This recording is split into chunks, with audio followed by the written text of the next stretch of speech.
아멘. 할렐루야. 감사합니다. 반갑습니다. 오늘 주시는 말씀 보겠습니다. 요한복음 20장입니다. 요한복음 20장 19절부터 29절까지를 함께 교독하겠습니다. 신약성경책 요한복음 20장 19절에서 29절입니다. 이날 곧 안식 후 첫날 저녁 때에 제자들이 유대인들을 두려워하여 모인 곳의 문들을 닫았더니 예수께서 오사 가운데 서서 이르시되 너희에게 평강이 있을지어다.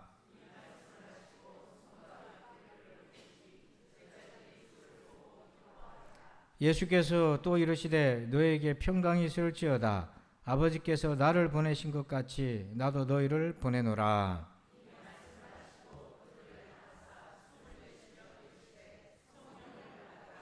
너희가 누구의 죄든지 사하면 사하여질 것이요 누구의 죄든지 그대로 두면 그대로 있으리라 하시니라.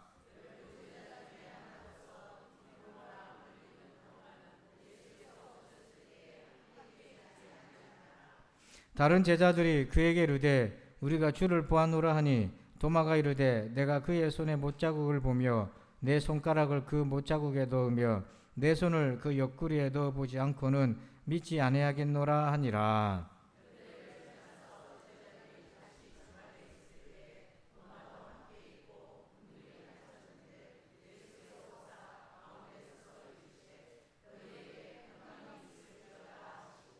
도마에게 이르시되 네 손가락을 이리 내밀어 내 손을 보고 네 손을 내밀어 내 옆구리에 넣어보라. 그리하여 믿음 없는 자가 되지 말고 믿는 자가 되라.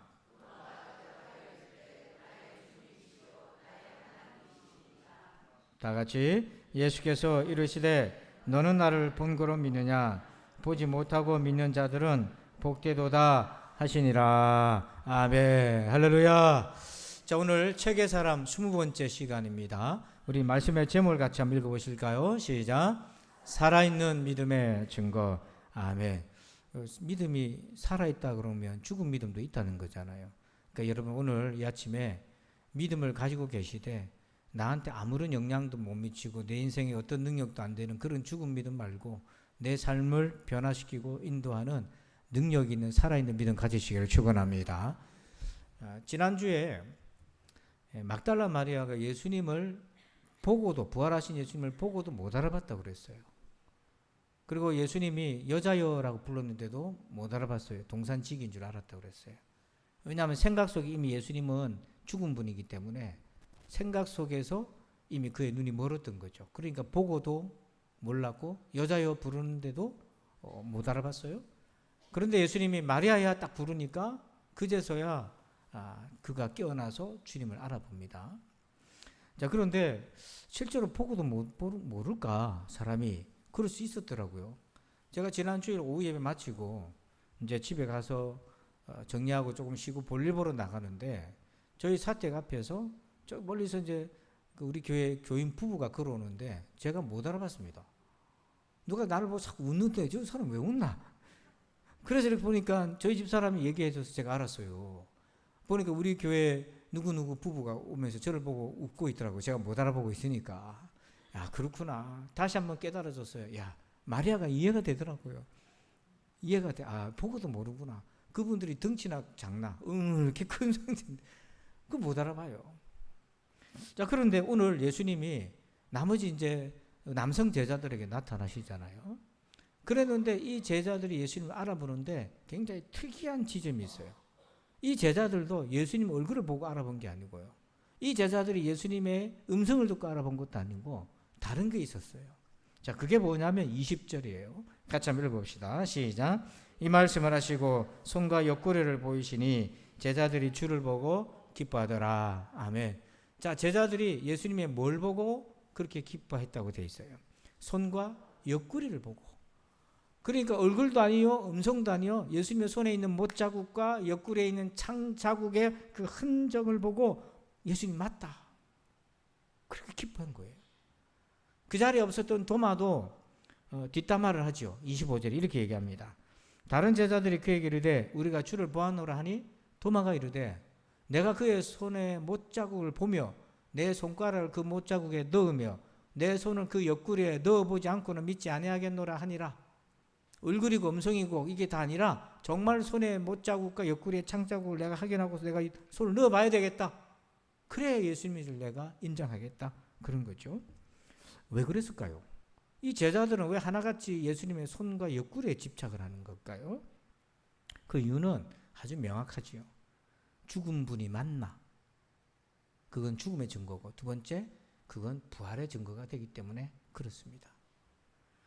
자, 이 말씀은 우리가 다 알아요. 그런데 이 말씀을 나에게 적용해 보면 예수님이 우리를 보고 저 진짜 내 백성 맞아, 하나님의 자녀 맞아, 믿는 사람 맞아, 그리스도인 맞아 라고 판단하실 때 뭘 보고 판단하실까? 이 생각을 좀 같이 했으면 좋겠어요. 교회 다니는 걸로? 성경 끼고 다니는 걸로? 직분 있는 걸로? 아니요. 우리의 손에 못자국과 내 옆구리에 창자국이 있는가를 보신다는 거죠. 그걸 보고 아 진짜 살아있는 믿음이구나. 그리스도인이 맞구나 아신다는 거예요. 여러분 이 상처는요. 십자가 겪은 상처는 세 단계를 거쳐요. 첫 번째는 뭐냐면 고통의 단계. 피를 흘리고 있어요. 이 고통의 단계예요. 그리고 더 이상 피가 나오지 않습니다. 죽음의 단계인데 이때 이제 우리가 제가 캐션 마크를 물음표를 달았잖아요. 죽음의 의미가 두 가지가 있을 수 있어요. 잘 들어보세요. 하나는 뭐냐면 고통, 고난 이게 시험이지 않습니까? 시험에 걸려 믿음이 죽어버린 사람이 돼버렸든지 교회 안 나오는 거예요. 시험 들어서. 믿음을 버린 거예요. 그럼 더 이상 그 상처에 피가 나오질 않아요. 그냥 그렇게 흔적만 남는 거예요. 근데 두 번째는 뭐냐면 예수님 때문에 자기의 자아가 죽고 자기의 영혼의 순교를 경험해서 이제 십자가를 지고 한 단계 성숙해지는 거죠. 근데 한 단계 그 성숙해지는 걸 뭘로 알 수 있나? 그 다음 최종적 단계가 부활인 거예요. 생명 있고 살아있는 모습으로 나타난 거예요.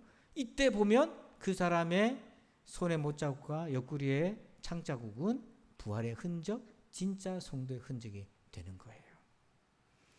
그래서 오늘 진짜 성도에게 우리 믿음, 살아있는 믿음을 가진 자에게 나타나는 손의 못자국과 옆구리의 창자국은 무엇입니까? 두 가지가 있어요. 자, 첫 번째는 이것입니다.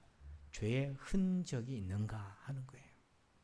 자, 우리 베드로전서 2장 24절입니다. 한번 읽어볼까요? 친히 나무에 달려 그 몸으로 우리 죄를 담당하셨으니 이는 우리로 죄에 대하여 죽고 의에 대하여 살게 하려 하심이라. 그가 채찍에 맞음으로 너희는 나음을 얻었나니.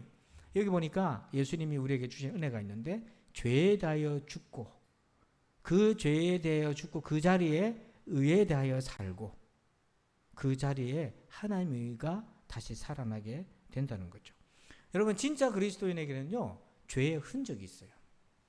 이 말은 흔적이라는 표현이 뭡니까? 더 이상 피가 나오지 않아요. 여러분 죄의 흔적이 몇 개나 되겠습니까? 저를 이렇게 보니까 한두 개가 아니에요. 그런데 어떤 특징이 있냐면 더 이상 그 자리에 피가 나오지 않는 거죠.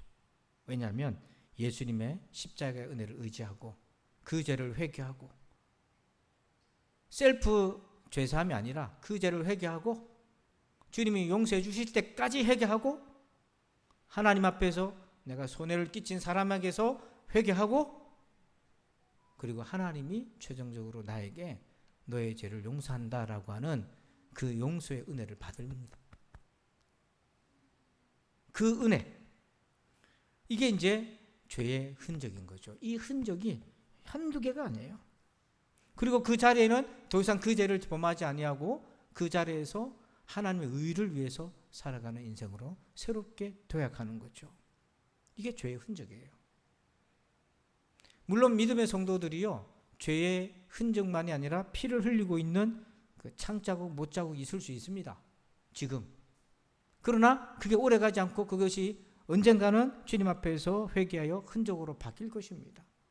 그래서 성숙한 그리스도인이라면 피를 지금 죄 때문에 흘리고 있는 것보다는 흔적으로 남아있는 것이 더 많게 될 것이에요. 여러분 누구나 과거가 있습니다. 저나 여러분이나 범죄한 과거가 있을 수 있어요. 그러나 진짜 그리스도인은 더 이상 그 죄로 인하여 고통의 피를 흘리지 않는다는 것입니다. 왜 그렇습니까? 흉터는 남아도 거기에 예수님의 생명이 함께하고 있기 때문에 그런 거죠. 10년 동안 무당을 했던 집사님이 계셔요. 왜 무당이 됐나 했더니 갑자기 집안에 우한징거가 오는데 물질이 돈이 싹 다 날아가 버리고 부모님 아버지 어머니가 갑자기 일찍 돌아가시고 자기 몸이 계속 아픈데 병원에 가도 이유가 없어요. 그 주변에 교회 한번 나가봐라 누가 그렇게 해줬으면 되는데 믿음의 사람이 없다 보니까 무당 한번 찾아가 봐라. 그래가지고 무당을 찾아갔더니 무당이 내놓을 수 있는 최선의 답이 뭡니까? 자기가 똑같은 길을 가라는 거잖아요. 신내림 받아야 된다. 그래야 우한지고 떠나고 네 병도 떠난다. 그래가지고 내린 것을 받아가지고 무당이 됐어요. 조상신 받아가지고 10년 무당 생활을 했습니다.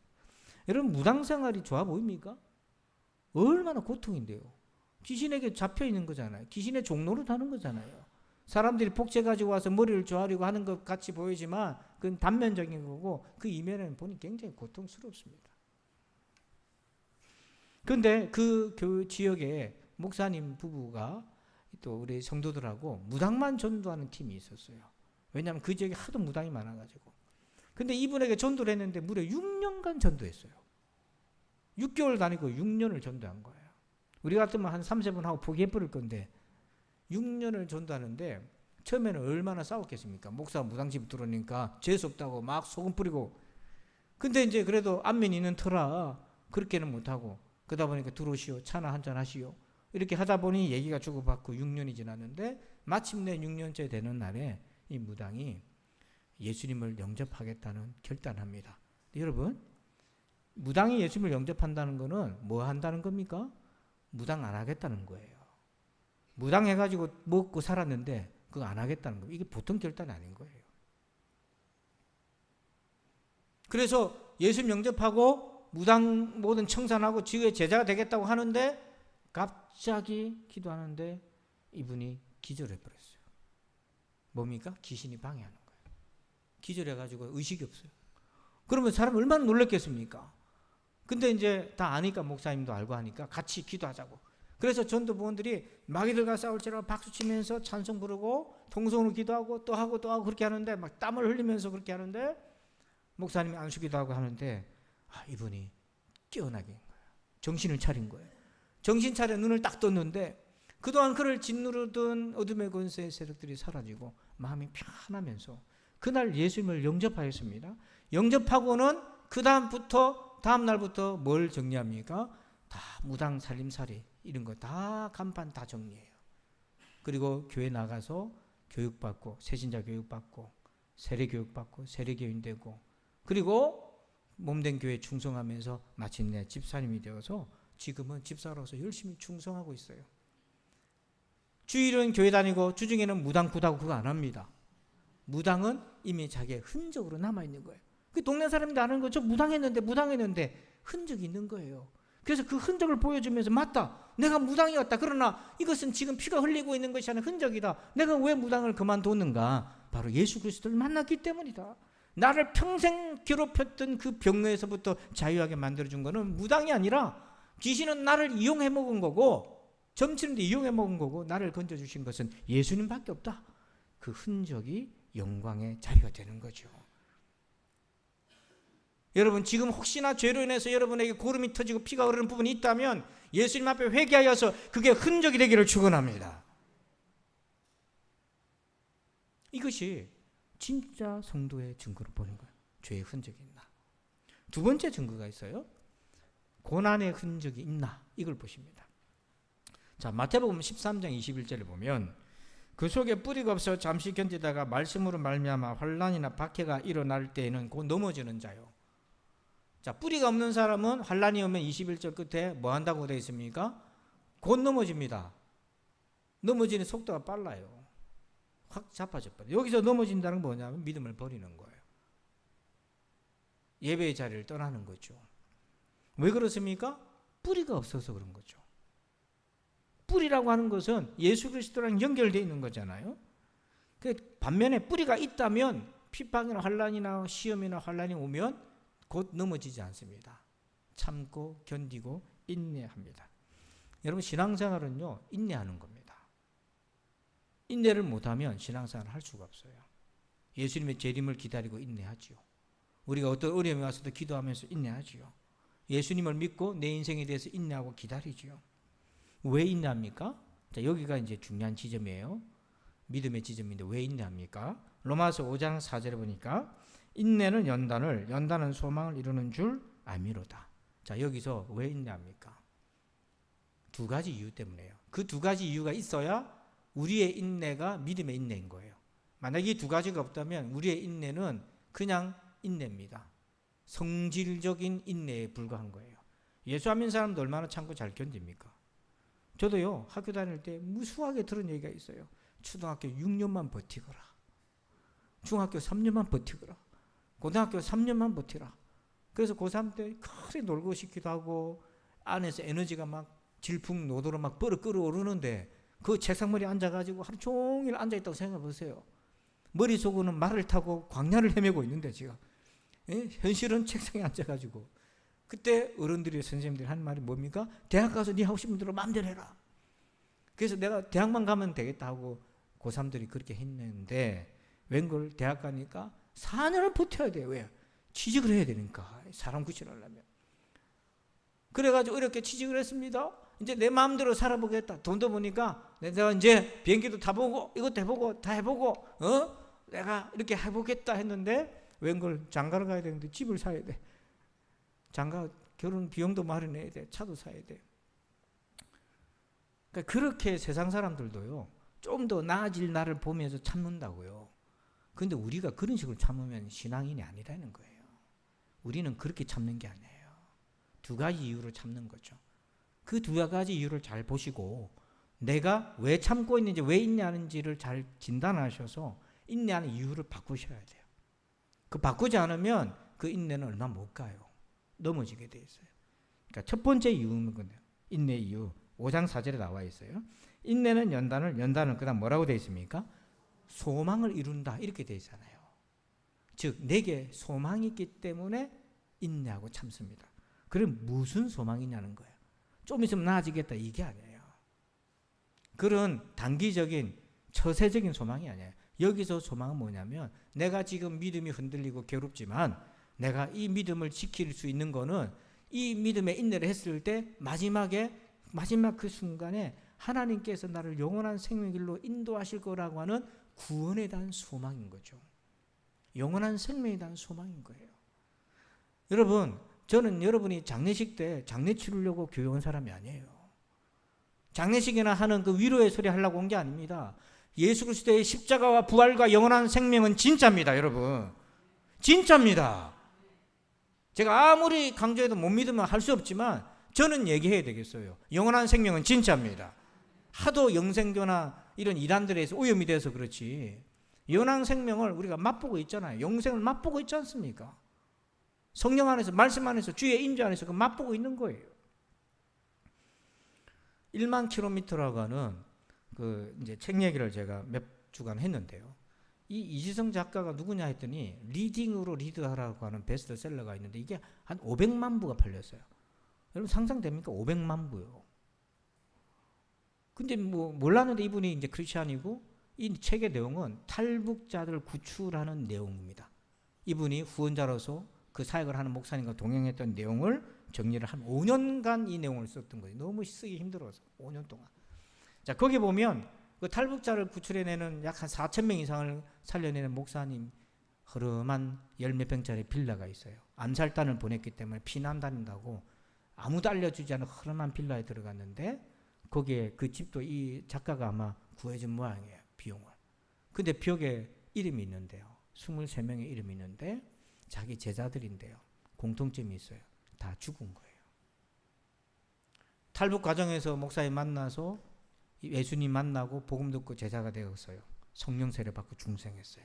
이들의 소망은 대한민국 가는 거거든요. 근데 이 23명은 대한민국이 아니라 북한으로 가겠다고 한 거예요. 왜냐하면 김일성 우상 섬기고 그 공산지옥 사상에 매여 있는 이들을 건져야 되겠다고 자기 가족과 이웃에게 가겠다고. 가면 죽는 줄 아는데 재수 없으면 죽는 게 아니고요. 가면 100% 죽는다는 걸 알고 가는 거예요. 근데 이들에게는요. 근심이나 두려움의 얼굴이 아니라 기쁨의 얼굴이에요. 그럼 뭘로 이해할 수 있습니까? 자기들 안에 영원한 생명에 대한 믿음의 확신이 가득하기 때문에 그럴 수 있는 거죠. 그 탈북자들의 북한의 어떤 그런 살벌한 상황과 다르게 우리는 오늘 그런 걱정 없잖아요. 그런 걱정이 없어도 공산당 김일성이 아니라 우리 가운데 만연해 있는 죄악들이 우리의 목을 죄고 우리의 믿음을 뺏어가고 있다고요. 오늘 성가대 찬양이 가사가 하나님이 말씀하신 걸로 안 들립니까? 교회여 깨어라. 교회가 뭡니까? 저와 여러분이 교회잖아요. 나 빼고 무슨 교회가 있어요? 내가 교회인 거죠. 내가 깨어나야죠. 교회의 수준은 나의 수준입니다. 교회의 성숙도는 나의 성숙도에 있는 거예요. 교회의 온도는 나의 온도에 있는 거죠. 자기는 차가우면서 남 보고 뜨겁게 해라고 그래서 기생하면서 살 수 있겠습니까? 천만에 만만해. 내가 교회인 거예요. 내가 영원한 생명에 대한 은혜가 식고 믿음이 식어버리면 교회가 식는 거죠. 아무리 목사가 핏대 올려도 얘기를 해도 이게 그냥 무슨 방탄 이마에다 방탄 헬멧을 썼는지 튕겨나가는 거지. 안 받아들여지는 거죠. 근데요, 김일성보다 무서운 것이 우리 대한민국에 있습니다. 살만한 거. 그러다 보니 죄의 정욕으로 흘러가고 육신의 쾌락으로 흘러가고 그거 우상으로 생각 안 하잖아요. 탐욕은 우상 숭배를 했지 않습니까? 대한민국은요, 김일성이 북한에 하나가 있다면 대한민국은요 수백 개가 있습니다. 그래서 깨어나야 돼요. 그래서 영원한 이 구원의 은혜, 주님의 은혜만이 내가 이 고난을 견디게 만드는 소망이어야지 다른 것이 그 안에 있으면 그건 가짜예요. 거기 쏘면 안 되는, 그거 오래 못 가요. 그래서 여러분 어떤 어려움이 있어도 참고 견디는 것은 내가 참고 견디면 대접받겠다 이게 아니고 참고 견뎌서 구원 얻으시기를 축원합니다. 두 번째는요, 왜 고난에 인내하나? 자, 5장 4절 로마서 5장 4절 보면 인내는 뭘 낳는다고 돼 있어요? 연단. 요거 때문에요. 연단의 과정에는 뭐도 있냐면 인내도 연단에 포함 들어가요. 신앙생활에 인내가 있어야 된다 했잖아요. 참고 또 참고 견뎌야 된다 했잖아요. 근데 그게 누가 인내가 있습니까? 자기 마음에 안 들면 훅 나가버리고 속상하다고 나가버리고 식당에 가서 마음에 안 들면 에이 하고 나가버리고 그게 오늘 우리잖아요. 굉장히 조급하잖아요. 참고 견디는데 언제까지 참고 견디느냐?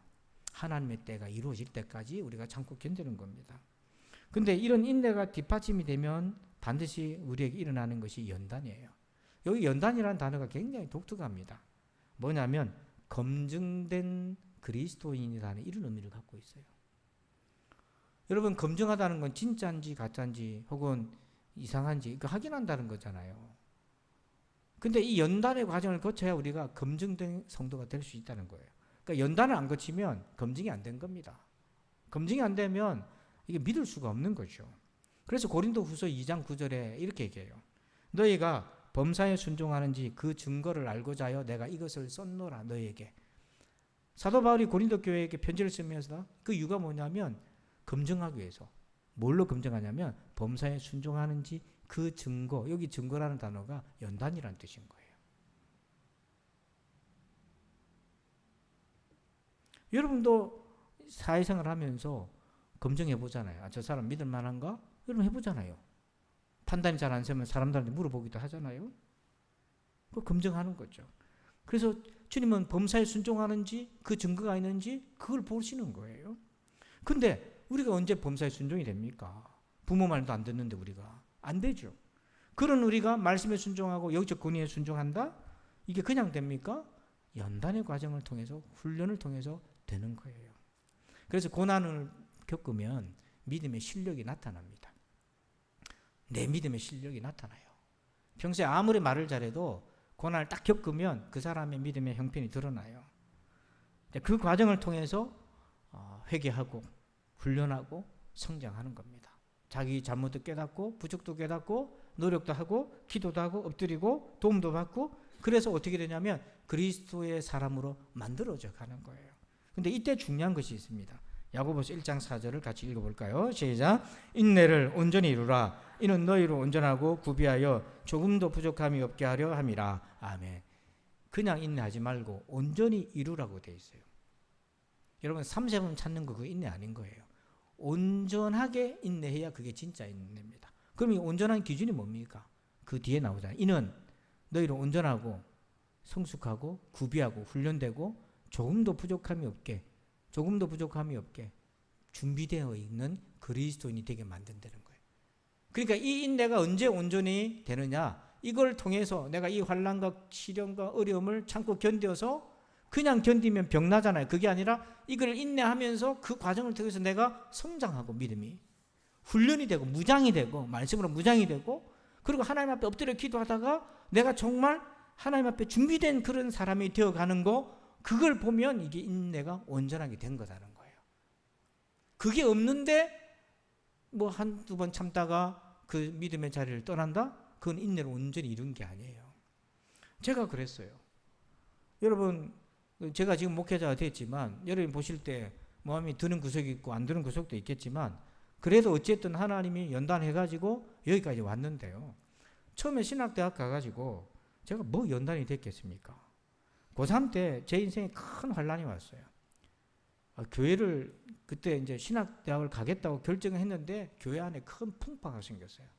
참 말하기도 부끄러운 풍파가 생겼는데 개척교회인데요. 성도들도 몇 명도 안 되는데 제가 미안합니다. 별 꼬라지를 다 봤어요.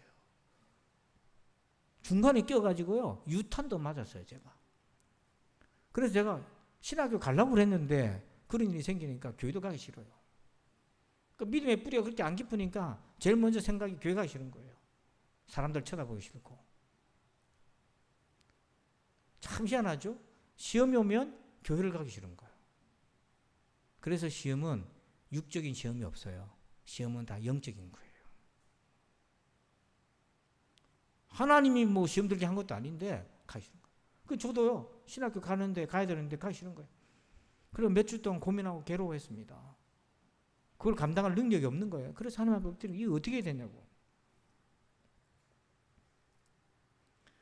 전도사 때 이제 대학 다니면서 교육전도사 하잖아요. 그러면 지금 우리 청년들하고 나이 같은 또래였어요. 22, 3. 그래가지고 주일학교 맡아가지고 전도사하는데 우리 권사님들, 안수집사님들, 부장집사님들이고 새파란 아들 같은 사람이 와가지고 전도사네하고 하는데 그 참 얼마나 그렇게 보였겠어요. 그런데 믿음이 성숙한 분들은 전도사님하고 예우해주고 존중해주고 협조해주고 잘 따라주는 반면에 그렇지 않은 분도 있었어요. 어떤 경우는 제 막 깃볼대기 끌고 와가지고 일로 좀 와보라고. 저 황당해가지고 갔더니요. 뭐라 얘기하는데 기도 생각도 안 나. 무슨 말인지도.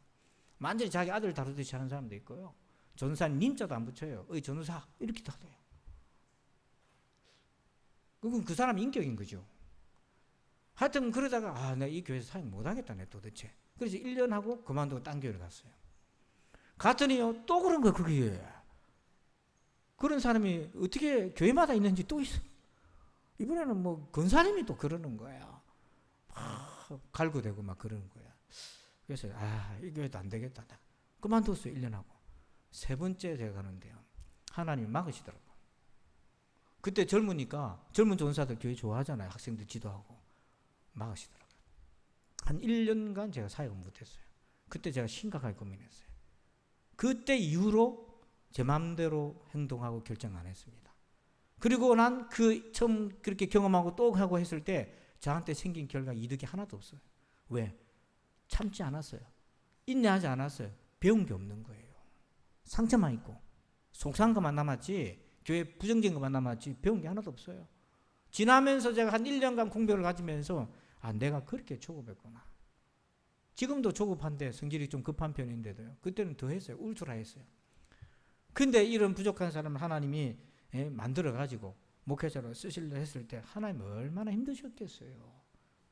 근데 제가 못 버티고 팅하고 튕겨나가서 난 안 할 거라고 세상 일을 할 거라고 했다면 오늘 저와 여러분이 만날 이유가 없죠. 제 가정도 없어요.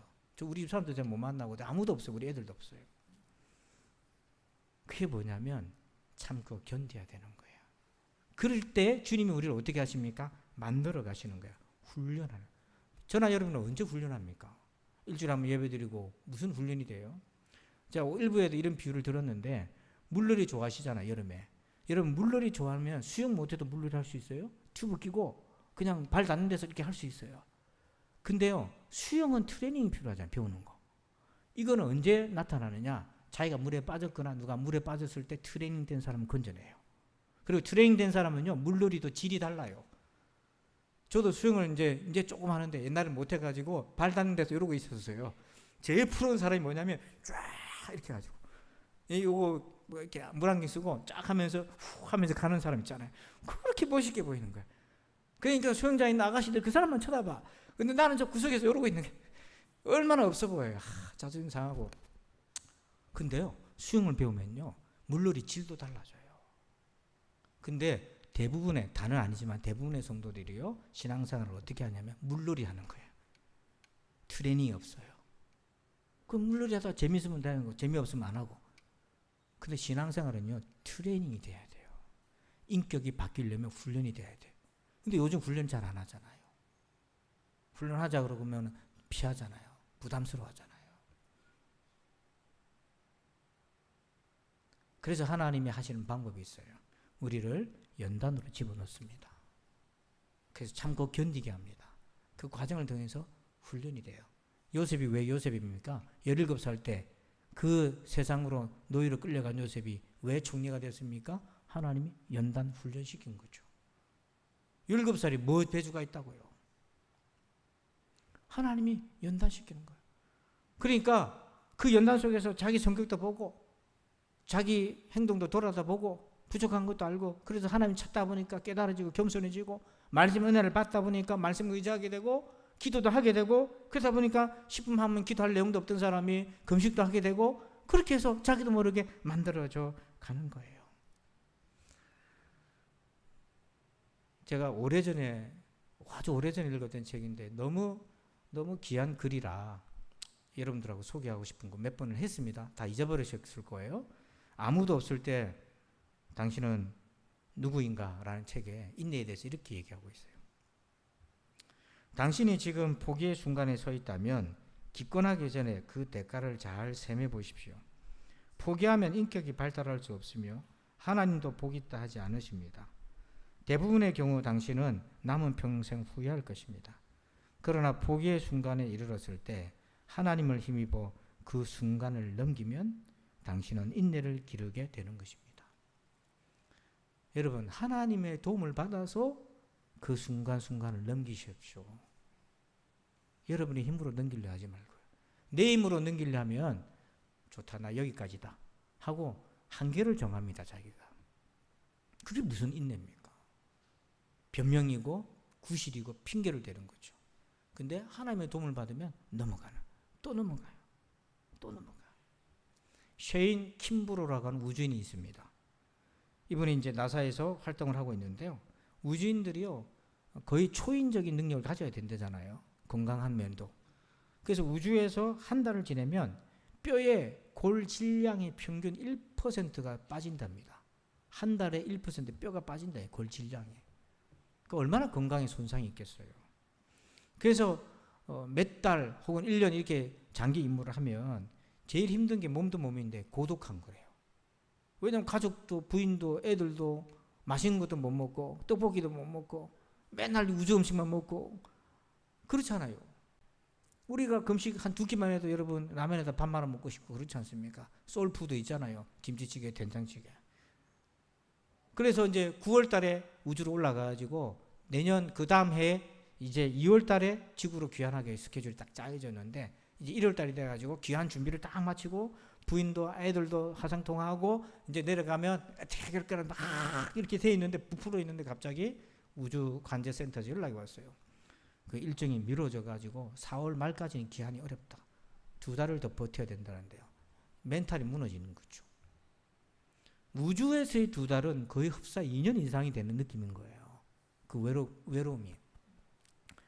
그거 어떻게 합니까? 그렇다고 우주에서 뛰내려올 수도 없고. 그때 이제 이걸 이겨내는데 어떻게 이겨냈나? 이 셰인 킴브로라는 분이 아주 중요한 말을 한마디 했습니다. 자, 우리 같이 한번 읽어봅시다. 시작.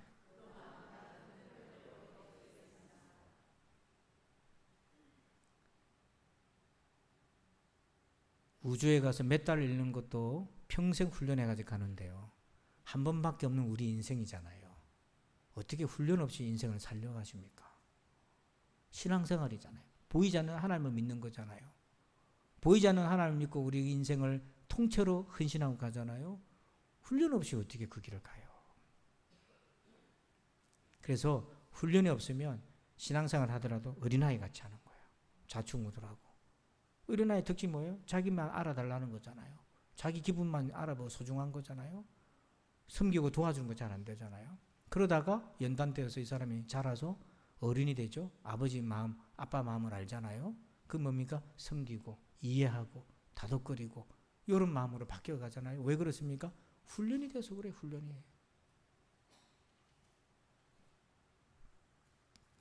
요한복음 20장 20절에 이 말씀을 하시고 손과 옆구리를 보이시니 제자들이 주를 보고 기뻐하더라.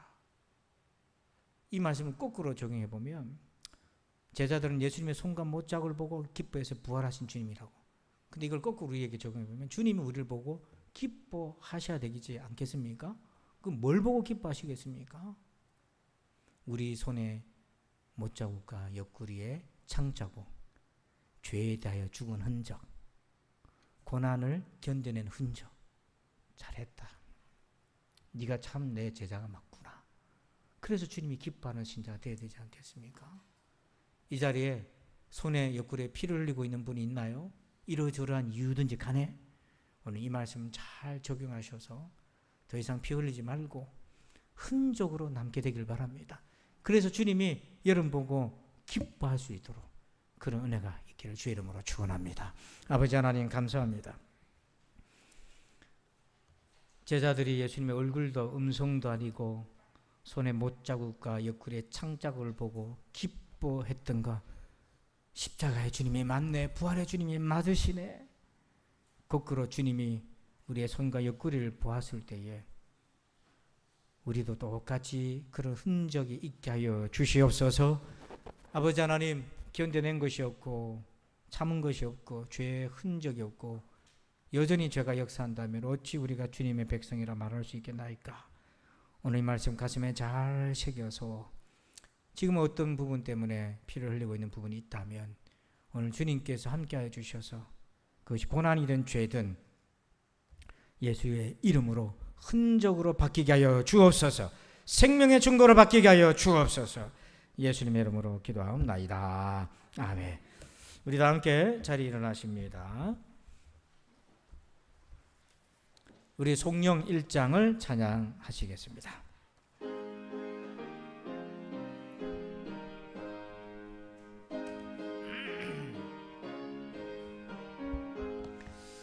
만복의 근원한 하나님 온 백성 찬송 드리고 저 천사여 찬송하세. 찬송 성부 성자 성령 아멘. 이제는 우리 구주 예수 그리스도의 은혜와 하나님 아버지의 그 크고 놀라우신 사랑하심과 성령님의 감화 감동 교통 은혜에 충만하심의 역사하심이 참된 그리스도인의 증거인 죄의 흔적과 고난의 흔적을 가지고 끝까지 이 길을 걸어가기를 소원하고 결단하는 우리 모든 신자들 위해 이제부터 영원토록 함께 계실지어다. 아멘.